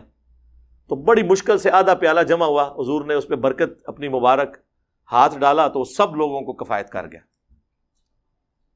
تو حضرت عمر یہ بھول گئے تھے، قبر رسول پہ جاتے کہتے یا رسول اللہ اپنا ہاتھ باہر نکالیں. آپ نے 500 سال بعد تو شیخ احمد رفاعی کے لیے نکالنا ہی ہے. شیخ زکریا کاندلوی نے فضائل حاج میں نقل کیا اور فضائل سنت میں الیاس قادری صاحب نے. تو میرے تو گھوڑوں کے قدموں کی خاک کو وہ لوگ نہیں پہنچ سکتے، تو یا رسول اللہ آپ اپنا ہاتھ مبارک باہر نکالیں. نہ اس زمانے سے عقیدے یہ گلاں نہیں سن ہوندیاں، پرانیاں گلاں، پرانے عقیدے، پرانے بابے تے شاہی کوئی نہیں. حضرت عمر کے مقابلے میں، میرے مقابلے میں نہیں. تو حضرت عمر کے لیے تو کوئی نہیں نکلی. تو مثالیں تو ہم نے وہاں سے ہی دینے. بھائی حضرت عمر کے لیے اگر ہاتھ نہیں نکلا تو بابے تے شاہی کوئی نہیں. جھوٹے واقعات. تو نبی علیہ السلام کی مبارک زندگی میں آپ کے ساتھ جو معاملات تھے وہ وفات کے بعد اس طریقے سے نہیں ہو سکتے. ورنہ تو میں نے کئی دفعہ کہا ہے کہ آپ لوگ جڑے بنو، اکد مولوی دی لت پنو، روزہ شریف پہ ہم اسے لے جاتے ہیں، ٹھیک کروائیں. اور یار جب سقیفہ بنی ساعدہ کا ایشو ہوا، بخاری مسلم میں آتا ہے نبی علیہ السلام کی وفات کے بعد 6 مہینے تک مولا علی نے سیدنا ابوبکر کی بیعت نہیں کی. اس دوران کسی کو یہ وہم بھی نہیں آیا کہ جا کے قبر رسول سے جا کے پوچھ لیتے ہیں کہ آپ کا خلیفہ کون ہے آپ کے بعد. اس زمانے میں عقیدے نہیں ہوتے تھے. اما عائشہ 47 ایئرز تک رہی ہیں حجرہ عائشہ میں، کبھی انہوں نے دعویٰ نہیں کیا کہ میری حضور سے ملاقات ہوئی ہے، میں نے آپ کو فزیکلی دیکھ لیا. حتیٰ کہ جب جمل کے لیے نکلی ہیں اس وقت نہیں حضور نے کوئی آواز دی کہ عائشہ نہ جاؤ. وہ تو ہو پہ جا کے کتے جب بھونکے ہیں تو پھر آپ کو یہ ریئلائز ہوا کہ یہ تو غلط ہو گیا کام، ورنہ تو حضور نے تو نہیں روکا. اس زمانے میں یہ عقیدے ہوتے ہی نہیں تھے میرے بھائی، یہ چیزیں ایگزسٹ ہی نہیں کرتی تھیں. یہ سب کہانیاں انہوں نے بنائی ہوئی ہیں. اب نہیں بنے گی اللہ کے فضل سے، کیونکہ اب تو میڈیا کا دور ہے. وہ کہتے ہیں جی سیدہ آمنہ سلام اللہ علیہا نے خواب دیکھا تھا. بالکل جی موجود ہے، مسند احمد میں حدیث ہے، مشکات میں بھی ہے، دلائل النبوہ کے اندر بھی موجود ہے کہ نبی علیہ السلام نے فرمایا میں اس وقت بھی اللہ کے ہاں خاتم النبیین لکھا ہوا تھا جب آدم علیہ السلام ابھی مٹی اور پانی، روح اور جسم کے درمیان تھے. اللہ کے علم میں اس وقت بھی اللہ کا پیغمبر تھا. بالکل ایسا ہی ہے. میں دعائے ابراہیم ہوں، میں عیسیٰ کی بشارت ہوں، میں اپنی ماں کا وہ خواب ہوں جو انہوں نے پیدائش کے وقت دیکھا کہ ان کے لیے ایک نور ظاہر ہوا جس سے شام کے محلات بھی ان کے لیے روشن ہو گئے. یعنی آپ کو بتایا گیا کہ آپ سے جو بچہ پیدا ہوگا اس کی جو حکومت ہے بالآخر رومن امپائر کو بھی سپر سیڈ کر جائے گی. یہ دکھایا گیا. تو وہ کہتے ہیں پیدائش کے وقت یہ جو روشنی ظاہر ہوئی نا، اس سے میلاد کی لائٹنگ ثابت ہوتی ہے. سر یہ آج تک ثابت نہیں ہوئی تھی، آپ نے ثابت کی ہے. اس سے کیسے ثابت ہوگی میرے بھائی؟ تو نبی علیہ السلام پھر دیے جلاتے ہوں گے اپنی پیدائش کی خوشی میں، کو دکھائیں. پھر رہ کے ان کے پاس وہ رہ جاتا ہے. شاہ عبداللہ محدث دہلوی جی مدارج النبوہ میں انہوں نے لکھا ہے کہ حضرت جبرائیل علیہ السلام کو اللہ تعالیٰ نے 3 جھنڈے دے کر بھیجا ہے. ایک جھنڈا جو ہے وہ خانہ کعبہ کے اوپر، ایک رسول اللہ کے گھر کے اوپر، ایک بیت المقدس کے اوپر. اور کہانیاں نے پائی کوئی سند نہیں، سب جھوٹ ہے. بلکہ میں کہتا ہوں سب کانٹیننٹ میں سب سے زیادہ جس بندے نے یعنی اس قسم کے عقائد امت میں پھیلائے ہیں نا، ان میں سے ایک جو ہے عبداللہ محدث دہلوی ہے، المتوفی 1052 ہجری. اس کی کوئی اصل نہیں ہے، کہانی ہے، جو مرضی لکھتے رہے. وہ کہتے ہیں جی حضرت معاویہ رضی اللہ تعالیٰ عنہ نے بھی ایک دفعہ میلاد بنایا، ایک دفعہ. ہم کہتے ہیں کدھر؟ صحیح مسلم میں جی. اب آپ حیران ہوں گے کہ وہ چیز ہی کچھ اور تھی. میرا ایک یوٹیوب پہ کلپ بھی ہے حضرت معاویہ کی فضیلت، اس فضیلت میں نے یہ حدیث بیان کی تھی کہ ان کی صحابیت جو ہے وہ ثابت ہے. وہ صحیح مسلم میں یہ حدیث ہے کہ حضرت معاویہ رضی اللہ تعالیٰ عنہ ایک دفعہ مسجد میں آئے تو انہوں نے صحابہ کرام کو ایک حلقے میں دیکھا کہ وہ بیٹھے ہوئے ہیں اور آپس میں گفتگو کر رہے ہیں. تو ظاہر ہے کہ وہ آج کل کے لوگ تو نہیں تھے نا کہ وہ یہ ڈسکس کر رہے ہوں کہ پٹرول اتنا مہنگا ہو گیا تو گھی اتنا چڑھ گیا. وہ تو زہد والی زندگی گزارنے والے لوگ تھے. تو حضرت معاویہ جب آئے نا تو انہوں نے ان سے کہا کہ تم لوگ کیا کر رہے ہو؟ انہوں نے کہا کہ ہم اللہ کا شکر ادا کر رہے ہیں کہ جس اللہ نے ہمیں ہدایت دی قرآن کے ذریعے، اپنے محبوب صلی اللہ علیہ وآلہ وسلم کے ذریعے، ہم تو جاہلیت کی زندگی گزار رہے تھے. تو حضرت معاویہ نے کہا کہ قسم اٹھاؤ کہ تم یہی باتیں کر رہے تھے. انہوں نے کہا اللہ کی قسم ہم یہی باتیں کر رہے تھے. تو حضرت معاویہ نے کہا کہ میں نے بدگمانی کی وجہ سے تم سے قسم نہیں اٹھوائی. ایک دفعہ ہم بھی مسجد میں بیٹھے ہوئے تھے، نبی علیہ السلام یوں ہی تشریف لائے اور ہم سے پوچھا تم کیا کر رہے ہو، تو ہم نے یہی جواب دیا جو تم نے دیا. تو حضور نے پھر ہم سے بھی قسم اٹھوائی. تو معاویہ نے کہا کہ اگرچہ میں سب سے کم حدیثیں بیان کرتا ہوں، ظاہر ہے بالکل اینڈ پہ جو مسلمان ہوئے تھے، لیکن یہ حدیث مجھے یاد ہے. تو جب حضور نے قسم اٹھائی تو پھر آپ نے فرمایا کہ ابھی ابھی مجھے جبرائیل علیہ السلام نے خبر دی ہے کہ اللہ تمہاری وجہ سے فرشتوں کے سامنے فخر فرما رہا ہے. کہ فرشتوں نے کہا تھا نا کہ یہ قتل و غارت کرے گا، تو اللہ تعالیٰ فرشتوں سے کہہ رہا ہے کہ یہ دیکھو یہ بھی تو جانثار لوگ ہیں جنہوں نے میرے نبی کی دعوت پہ لبیک کہا ہے. اس سے وہ کہتے ہیں میلاد ثابت ہو گیا. دیکھیں وہ مسجد میں بیٹھ کے یہ بات کر رہے تھے کہ اللہ نے ہمیں ہدایت دی، اور یہ وہ لوگ بات کر رہے ہیں جو ایاک نعبد و ایاک نستعین کا ٹیسٹ ہی پاس نہیں کرتے، بابوں کو پکارتے ہیں. تو انہوں کتوں ہدایت ملی قرآن؟ تو نماز میں یہ پڑھتے ہو باہر نکل کے کوئی بابا نہیں چھوڑتے، کوئی بزرگ نہیں چھوڑتے جسے تم مدد کے لیے نہ پکارو، تو تمہیں کہاں سے ہدایت مل گئی؟ اس میں میلاد کا کہیں ذکر نہیں ہے.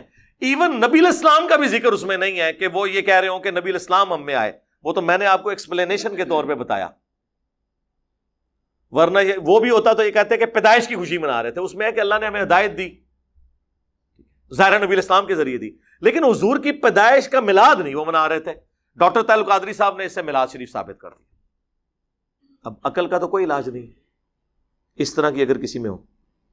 پھر کہتے ہیں جی وہ امام ابن تیمیہ نے بھی تو اقتداء الصراط المستقیم میں لکھا ہے کہ میلاد منانا اگرچہ بدعت ہے لیکن چونکہ اس کے پیچھے حسن نیت ہے لہذا ثواب ملے گا.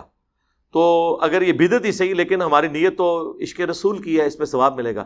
بھائی ابن تیمیہ کوئی صحابی ہیں، تابعی ہیں، کوئی اہل البیت سے ہیں، وہ ایک مولوی ہیں 800 سے 700 سال پہلے. ان کی دوس ہمیں لگائیں گے آپ؟ 728 ہجری میں ایک بندہ فوت ہوا ہے، اس کی قرون اولیٰ میں سے بھی نہیں ہے.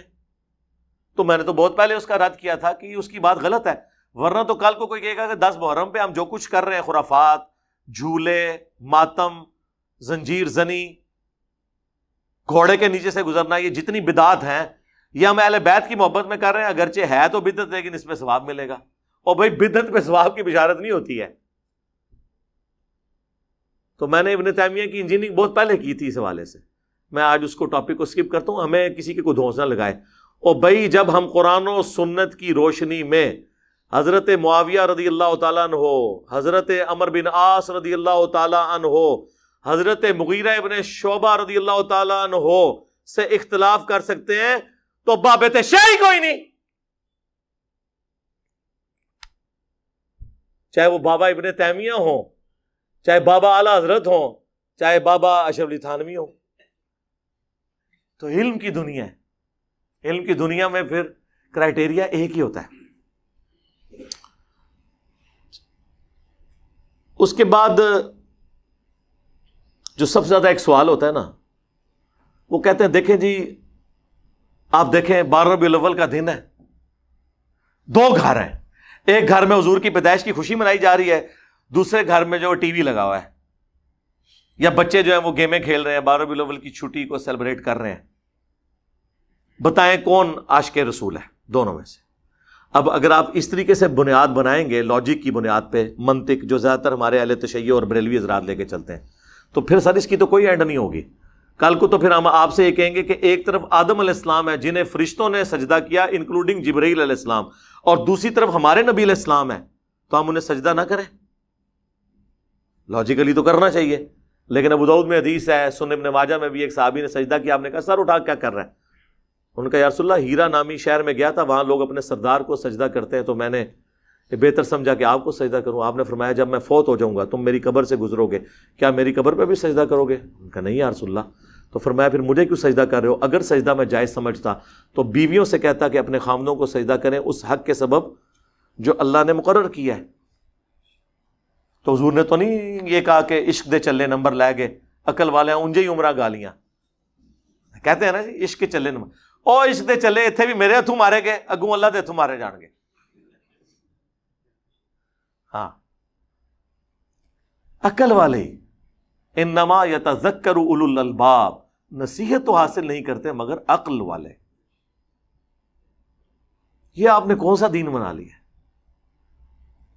تو اس طریقے سے چیزوں کو نہیں پریزنٹ کیا جا سکتا. تو اس کی پھر میں ان کو پھکی دیتا ہوں کہ دیکھیں کہ 10 محرم کا دن ہے، ایک گھر میں مجلس ہو رہی ہے، لوگ چیخو پکار کر رہے ہیں، ماتم کر رہے ہیں، اہل بیت کے مصائب کو یاد کر کے رو رہے ہیں، اور دوسرے گھر کے اندر ٹی وی چلا ہوا ہے.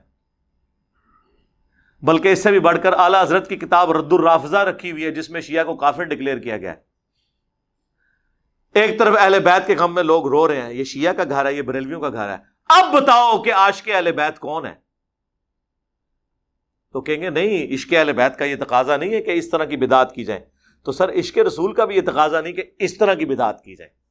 پھکی کے بغیر، اینٹی وینم الزامی جواب کے بغیر بات سمجھ نہیں آتی. خود تو آپ بھی یہ سب کچھ کر رہے ہیں. اہل بیت کی محبت بھی ہمارے ایمان کا حصہ ہے. صحیح مسلم کی حدیث، علی سے محبت نہیں رکھے گا مگر مؤمن، علی سے بغض نہیں رکھے گا مگر منافق. المستدرک للحاکم میں 2 حدیثیں ہیں. اگر کوئی شخص پوری زندگی مقام ابراہیم اور حجر اسود کے درمیان کعبے کے سامنے نمازیں پڑھتا رہے اور روزانہ روزہ بھی رکھتا رہے، لیکن اس حال میں اللہ کو ملے قیامت کے دن کہ اس کے دل میں ہم اہل بیت کا بغض ہوا، تو اللہ اسے ضرور دوزخ میں داخل کرے گا. اللہم لا تجعلنا منہم اللہم اجرنا من النار. تو آ جاؤ پھر تم بھی عشق رسول کا اظہار کرو اس طریقے سے، عشق اہل بیت کا اظہار کرو پھر اس طریقے سے، تو آپ کے لیے خود مصیبت کھڑی ہو جائے گی. اور نہیں جی یہ جو کچھ ہم کر رہے ہیں منع تو کہیں نہیں نا. سر منع تو بہت کچھ نہیں ہے. جب یہ کہہ دیا کہ جو صحیح مسلم کی حدیث کے بدترین کام وہ ہیں جو دین میں نئی داخل کر دیے جائیں اور وہ بدعتیں ہیں اور بدعتیں گمراہیاں ہیں، تو منع تو ہو گیا. پھر بھی اگر آپ کو سمجھنا ہے تو ہم آپ کو پھر ایک مثال دیتے ہیں کہ عید کی اذان کہاں پر منع کی گئی ہے. وہ کہتے ہیں نہیں بخاری مسلم میں حدیث ہے کہ نبی علیہ السلام عید کی اذان نہیں دیتے تھے. تو اس سے کیا فرق پڑتا ہے؟ منع تو نہیں نہ کی. اذان کوئی برا کام ہے. بخاری مسلم میں حدیث ہے اذان کی آواز سے شیطان جو ہے بھاگ جاتا ہے اور اس کی ہوا خارج ہو جاتی ہے. اور جن لوگوں نے صرف عید کی نماز پڑھنی ہوتی ہے تو عید کے دن تو اذان لازمی ہونی چاہیے، بلکہ 2 ہونی چاہیے. کہیں گے نہیں نبی علیہ السلام نے نہیں کیا. تو پھر ہم وہی سوال کریں گے کیا گناہ کا کام ہے؟ کہیں گے نہیں ہے تو ثواب کا کام ہے لیکن نبی علیہ السلام نے تعلیم نہیں فرمایا. تو سر بس یہی ہمارا جواب آپ کی میلاد کی ایکٹیویٹیز کے بارے میں ہے. آپ نے میلاد منانا ہے، صحیح مسلم 2750 فیہ ولدت وفیہ انزل علیہ، اس دن میں پیدا ہوا اور اسی دن مجھ پر پہلی دفعہ وحی نازل ہوئی. آپ روزہ رکھ کر منڈے والے دن ہر ہفتے ہر ویک میں منڈے کا روزہ رکھ کر میلاد منائیں، جشن میلاد بھی منائیں اور جشن قرآن بھی. اچھا میرے بھائیو، ایک سوال اس حوالے سے یہ بھی ہوتا ہے کہ کیا ہم 12 ربیع الاول کو عید میلاد النبی صلی اللہ علیہ وآلہ وسلم کہہ سکتے ہیں؟ تو اس حوالے سے بھی میرا موقف ذرا ڈھیلا ہے. اگر کوئی شخص لغت کے معنوں میں اسے عید بول لے تو اس میں کوئی حرج والی بات نہیں ہے. دیکھیں بخاری اور مسلم دونوں میں ایک حدیث ہے کہ ایک یہودی سیدنا عمر فاروق رضی اللہ تعالیٰ عنہ کے پاس آ کر کہتا ہے کہ آپ کی کتاب میں ایک آیت ایسی ہے کہ اگر ہم یہودیوں پر نازل ہوتی تو ہم اس دن کو عید کا دن بنا لیتے. تو آپ نے پوچھا کون سی آیت؟ تو اس نے کہا الیوم اکملت لکم دینکم واتممت علیکم نعمتی ورضیت لکم الاسلام دینا، یعنی آج کے دن ہم نے تمہارا دین تم پہ مکمل کیا اور اپنی نعمت تم پر تمام کر دی اور اسلام کو ایز اے ریلیجن تمہارے لیے پسند کیا۔ تو سیدنا عمر نے بڑا انٹلیکچوئل جواب دیا، انہوں نے فرمایا کہ ہمیں خوب معلوم ہے کہ یہ آیت کس موقع پر نازل ہوئی۔ اللہ کے محبوب صلی اللہ علیہ وآلہ وسلم میدان عرفات میں تھے اور وہ جمعے کا دن تھا، یعنی وہ کہنا یہ چاہ رہے تھے کہ چونکہ وہ جمعے کا دن تھا تو وہ پہلے ہی عید کا دن تھا، اور یوم عرفہ بھی تھا، وہ بھی ہمارے لیے عید کا دن ہے۔ اب یہ انٹرپریٹیشن جو میں نے کی ہے یہ ابن عباس کے قول سے کی ہے، جو جامعہ ترمذی میں حدیث ہے۔ ایک یہودی نے آ کے ابن عباس سے جب یہی سوال کیا اسی انداز میں، تو انہوں نے فرمایا کہ اللہ تعالیٰ نے ہمیں اس دن پہلے ہی 2 عیدیں دی ہوئی تھیں، ایک یوم عرفہ اور دوسرا جمعہ۔ تو ابن عباس کا یہ جو ترمذی میں قول ہے وہ یہ چیز ثابت کرتا ہے کہ یوم عرفہ بھی مسلمانوں کے لیے عید کا دن ہے اور جمعہ بھی۔ تو 52 جمعے تو سال میں ہوتے ہیں، تو 52 عیدیں تو یہ بھی بن گئی۔ لیکن اس پہ اجماع ہے کہ وہ 2 عیدیں، عید الفطر اور عید الاضحیٰ، وہ اصطلاحاً جب بولا جائے گا تو وہی 2 عیدیں ہیں پوری دنیا کے مسلمانوں کے لیے۔ لیکن اگر آپ لغت کے معنوں میں عید کہتے ہیں بار بار لوٹ کے آنے والا دن، اس کانٹیکسٹ میں اگر آپ کرنا چاہیں تو وہ آپ جمعے کو بھی عید کہہ سکتے ہیں، یوم عرفہ کو بھی کہہ سکتے ہیں۔ بخاری اور مسلم میں آتا ہے کہ 10 محرم کے دن یہودی روزہ رکھتے تھے، تو نبی علیہ السلام نے جب پوچھا تو انہوں نے کہا کہ حضرت موسیٰ علیہ السلام کو نجات ملی تھی فرعون سے، تو اس خوشی میں ہم رکھتے ہیں۔ تو نبی علیہ السلام نے فرمایا کہ پھر تم بھی 10 محرم کا روزہ شکرانے کے طور پر رکھو۔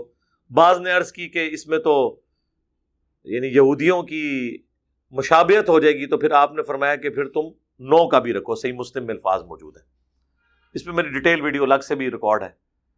تو عید میلاد النبی کوئی بول لیتا ہے صلی اللہ علیہ وآلہ وسلم، تو اس میں چڑھنے کی کوئی ضرورت نہیں ہے۔ اصل مقصد یہ ہے کہ لوگوں کو بات سمجھائی جائے، ہمارا یہی مقصد ہے الحمدللہ۔ اچھا، اس حوالے سے بعض لوگ یہ پوچھتے ہیں کہ اب میلاد کے اوپر اگر کوئی گھر میں کھانا بھیج دیتا ہے، بھائی جو کھانا لے کے آئے اس سے پوچھیں کس کے نام کی نیاز ہے۔ 10 محرم کا کھانا ہو، 11ویں کا کھانا ہو یا میلاد کا کھانا ہو، جو لے کر آئے اس سے پوچھیں کس کے نام کا ہے۔ اگر وہ کہے نا اللہ کے نام کا ہے تو لے لیں اور کھا لیں، کوئی مسئلہ نہیں۔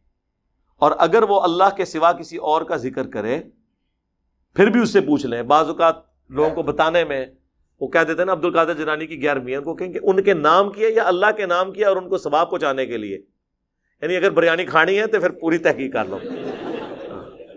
تو انشاءاللہ آپ کو سارے مسلمان یہی کہیں گے کہ یہ ثواب پہنچانے کے لیے۔ تو میت کی طرف سے اصالہ ثواب، صدقہ اور خیرات کا جو کھانا ہے وہ آپ کھا سکتے ہیں۔ آپ اس ایکٹیویٹی کے بارے میں کہہ سکتے ہیں کھانا حرام نہیں ہوگا، اس ذہن میں رکھیے گا، کھانا اپنی جگہ حلال ہی رہے گا۔ یہ کرنا کہ کھانا لے کے اوپر کبوں کو ڈال دینا یا نہ لینا، غصے کا اظہار کرنا، اس طرح کرنے سے میرے بھائی کوئی تبلیغ نہیں ہونی ہے۔ یہ تبلیغ کا اچھا موقع ہے، کوئی لے کے آ جائے تو اس سے پوچھیں بیٹا یہ کس کے نام کا ہے، اس کو کم از کم تبلیغ کریں اللہ کے نام کا ہے۔ یہ تو بریلوی، دیوبندی، اہل حدیث، شیعہ سارے ہی مانتے ہیں کہ اللہ کے سوا کسی اور کے نام کا کھانا نظر نیاز منع ہے، اس پہ تو کوئی دوسری رائے ہی نہیں ہے۔ وہ تو کہتے ہیں ہم اصالہ ثواب کے لیے کرتے ہیں۔ لیکن اگر اصالہ ثواب کے ساتھ کسی کا یہ جڑ گیا ہے کہ ہم اگر 11ویں کے موقع پر داتا دربار کے اوپر دودھ نہیں چڑھائیں گے تو ہماری بھینسیں دودھ دینا چھوڑ دیں گی، تو سر یہ تو پھر بہت آگے بات چلے گی نا۔ ایسے لوگوں کو تو کہنا چاہیے کہ میرے بھائی آپ تجدید ایمان کریں، آپ کا کیا عقیدہ ہے؟ اگر اسی بنیاد پہ آپ نے دودھ ماننا ہے، میرے کہنے پہ آپ نہ دودھ دو، بھینسیں انشاءاللہ دودھ دیتی رہیں گی۔ باقی وہ جب بھینسوں نے جس پیریڈ آف ٹائم میں دودھ نہیں دینا ہوتا اس میں تو انہوں نے نہیں دینا۔ کوئی لے جاؤ نا اس طرح کی بھینس جڑی بولی تے آئی ہے، انہوں داتا دربار پھیرو تو دودھ صحیح دے تو پھر منیے نا۔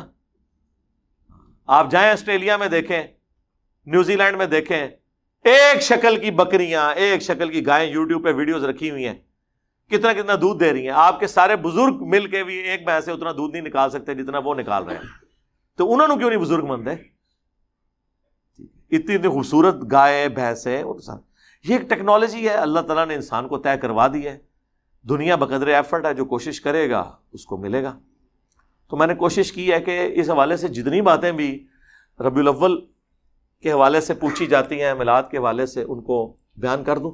باقی میں کبھی بھی ہارڈ سٹانس نہیں لیتا، کیونکہ آپ یہ ذہن میں رکھیے گا کہ آپ جس ملک میں رہ رہے ہیں وہاں پر صدیوں سے ان چیزوں کو نبی علیہ السلام کے ساتھ عقیدت کے ساتھ لوگوں نے جوڑا ہوا ہے۔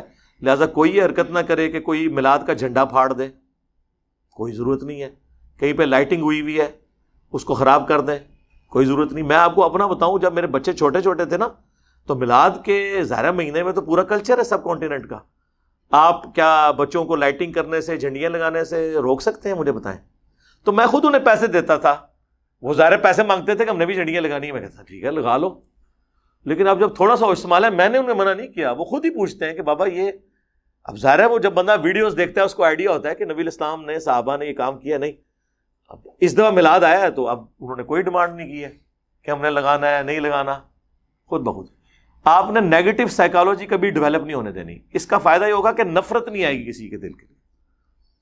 میرے پاس وہ محلے والے کچھ کٹھے ہو کے آگے, جی وہ ہم نے جھنڈیاں لگانی ہے تو چندہ چاہیے. میں نے کہا یہ لو یار لگاؤ. اگر میں اس کے بجائے ہارڈ سٹانس لے لوں, آج ان میں سے کئی بچے ہیں جنہوں نے حق قبول کر لیا. ٹھیک ہے, میرے گھر آج سے 20 سال پہلے کوئی 1.5 لاکھ روپے کا میں نے سامان, آج کا سمجھ لیں 1 ملین کے قریب وہ بنتا ہے, میں نے سامان میلاد کا میں نے اپنا ذاتی بنوایا ہوا تھا, جو ہم اپنا چوک سے جاتے تھے. اور یقین کریں ہمیں کبھی یہ وسوسہ بھی نہیں آیا تھا کہ ہم غلط ہیں, اور اللہ کے فضل سے کبھی یہ بھی وسوسہ نہیں آیا تھا کہ ہمارے علاوہ کسی نے جنت میں جانا ہے. تو جو جدھر لگا ہوا ہے نا میرے بھائی, وہ جذبات کے ساتھ لگا ہوا ہے. ہدایت مل جاتی ہے اگر آپ ہدایت کا دروازہ بند نہ کریں, خدا کے لیے کسی سے نفرت نہ کریں, پیار محبت سے. آپ دیکھیں ہماری اس دعوت سے سب سے زیادہ اگر کوئی چینج ہوئے ہیں نا, وہ بریلوی ہوئے ہیں, شیعہ ہوئے ہیں, دیوبندی ہوئے ہیں, اہل حدیث ہوئے ہیں. بلکہ 2 فرقے تو مک ہی گئے ہیں, اہل حدیث اور شیعہ. کیونکہ اہل حدیث جو ہوتا تھا وہ بریلوی سے تحقیق کر کے ہوتا تھا. اب کوئی بریلوی اگر تحقیق کرتا ہے تو وہ اہل حدیث نہیں ہوتا, کیونکہ اسے یہ پتہ ہے کہ اہل حدیث میں وہ خامیاں موجود ہیں جو انجینئر صاحب ہائی لائٹ کر رہے ہیں, جو ان کو ویسے ہی نہیں اچھی لگتی, یعنی یزیدیت اور ناسبیت.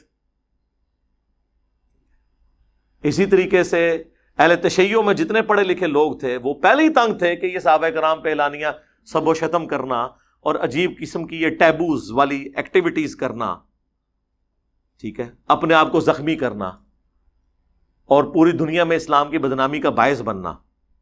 ٹھیک ہے, وہ ایک اہل تشیع عالم کو میں ٹی وی پہ سن رہا تھا, وہ کہتے ہیں کہ جب یہ ہمارے لوگ گستاخانہ کارٹونز کے اوپر اپنی املاک کو نقصان پہنچاتے ہیں, گاڑیاں توڑتے ہیں, موٹر بائک توڑ دیتے ہیں, مشینیں ATM کی توڑ دیتے ہیں, لوٹ لیتے ہیں, تو غیر مسلموں کو کیا امیج آتا ہوگا کہ اسلام تو امن کا دین ہے اور اس میں اس قسم کی بدامنی.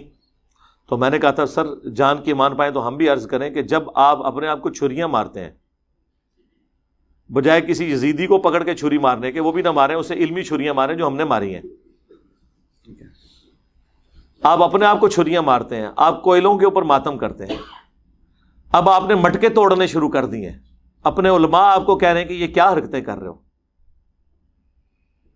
زنجیر زنی کرتے ہیں, گھوڑے کے نیچے سے گزرتے ہیں, جھولے نکالتے ہیں. تو کیا غیر مسلم اس وقت نہیں سوچتے ہوں گے کہ اسلام ان رسومات کا نام ہے؟ اس وقت اسلام کی بدنامی نہیں ہو رہی ہوتی؟ تو جو ڈاکٹرن آپ بنا رہے ہوتے ہیں ذرا اس کو دوسرے اعتبار سے دیکھیں کہ یار یہ کیا اسلام کی تعلیمات یہ ہیں؟ کیا اسلام اس چیز کا نام ہے کہ سال کے بعد ربیع الاول کے مہینے کے اندر لوگ نکل آئیں باہر, سال کے بعد محرم کے مہینے کے اندر لوگ نکل آئیں باہر, یا رمضان کے مہینے کے اندر نکل آئیں باہر؟ اسلام تو ایک پورا ایک پیکج ہے نا. اللہم من احییتہ منا فاحیہ علی الاسلام ومن توفیتہ منا فتوفہ علی الایمان. رضیت باللہ ربا وبالاسلام دینا وبمحمد نبیا ورسولا. آمین. سبحانک اللہم وبحمدک اشہد ان لا الہ الا انت استغفرک واتوب الیک وما علینا الا البلاغ المبین. جزاکم اللہ خیرا.